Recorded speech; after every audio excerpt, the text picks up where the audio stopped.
मैंने सुना है कि एक बहुत अनूठा सन्यासी बोधि धर्म जब चीन गया बुद्ध का संदेश लेकर, तो सम्राट वू ने उससे पूछा कि संक्षिप्त में मुझे बता दें, मेरे पास ज्यादा समय नहीं है, तुम देख ही रहे हो साम्राज्य बड़ा है और मैं ज्यादा सत्संग नहीं कर सकता, मुझे संक्षिप्त में बता दो कि जीवन की सबसे बहुमूल्य बात क्या है, सबसे बड़ा सौभाग्य क्या है।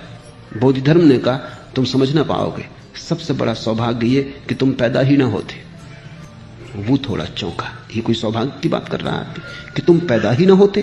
पर निश्चित ही बोधि धर्म सौभाग्य की ही बात कर रहा है। बुद्धों की यही तो आकांक्षा है कि पैदा ना होते, पर बोधि धर्म ने कहा वो बात तो हो नहीं सकती, खत्म, तुम हो ही गए पैदा, वो तो नंबर 1 का सौभाग्य है। इसलिए नंबर 2 की कहता हूं कि जितने जल्दी मर जाओ।